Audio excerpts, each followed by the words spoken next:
السلام عليكم ورحمة الله وبركاته. نحمده ونصلي على رسوله الكريم.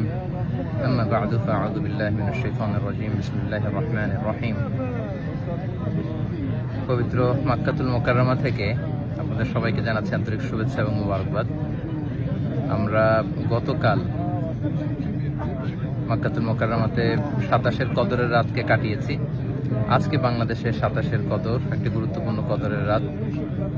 আল্লাহ রাসূল সাল্লাল্লাহু আলাইহি সাল্লাম, আমরা জানি যে লাস্ট 10 ডেজ অফ রমাদানে রাতে ঘুমাতেন না, একান্তভাবে তিনি ইবাদত করতেন।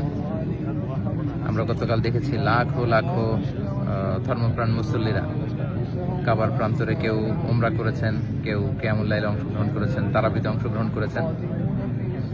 আলহামদুলিল্লাহ, আজকে বাংলাদেশে 27-এর কদরের রাতকে আমরা উদযাপন করছি।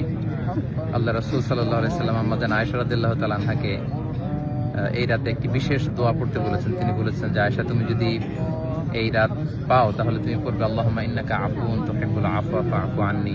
অর্থাৎ, হে আল্লাহ, আপনি ক্ষমাশীল, আপনি ক্ষমা করাকে পছন্দ করেন, আল্লাহ আপনি আমাদেরকে ক্ষমা করেন। আল্লাহ রাসূল সাল্লাল্লাহু আলাইহি সাল্লাম রমজানের শেষ দশকে যখন পৌঁছতেন, তিনি ইদা জাআল আশরু আহিয়াল লাইলা ওয়া আইকাযা আহলা ওয়া জাদ্দা ওয়া শাদ্দাল মিযহার, সারা রাত জেগে ইবাদত করতেন, পরিবারের সবাইকে জাগিয়ে তুলতেন, ইবাদত করার জন্য বলতেন। এবং সারা বছর কোরআনের যে আয়াতগুলো নাজিল হয়েছিল এগুলো তিনি জিবরাইল আলাইহিস সালামের সাথে রিভাইজ করতেন, তিনি শোনাতেন। জিবরাইল আলাইহিস সালাম আবার আল্লাহর রাসূল ইসলামকে পড়ে শোনাতেন। তো এই ক্ষমার রাতে আমরা যেন আল্লাহর কাছ থেকে ক্ষমা পেতে পারি, আমরা কায়মানো বাক্যে আল্লাহ তাআলার কাছে ক্ষমা চাই। আল্লাহ যেন আমাদেরকে উতাকা মিনান নার, জাহান্নামের আগুন থেকে রমাদানে যে মুক্তির ঘোষণা দেওয়া হয়, সেই মুক্তিপ্রাপ্ত বান্দাদের অন্তর্ভুক্ত যেন আমরা হতে পারি। পবিত্র মক্কাতুল মুকাররমা থেকে আমরা প্রাণ ভরে দোয়া করছি আপনাদের জন্য, আপনারাও আমাদের জন্য বিশেষভাবে দোয়া করবেন। এবং স্পেশালি আমাদের হাসানা ফাউন্ডেশনের জন্য আমি দোয়া চাই। ভেরি রিসেন্টলি আমরা একটা ফাউন্ডেশন ফর্ম করেছি, হাসানা ফাউন্ডেশন, যেটার মধ্য দিয়ে আমরা বাংলাদেশের বিভিন্ন শিক্ষা কার্যক্রম পরিচালনা করব।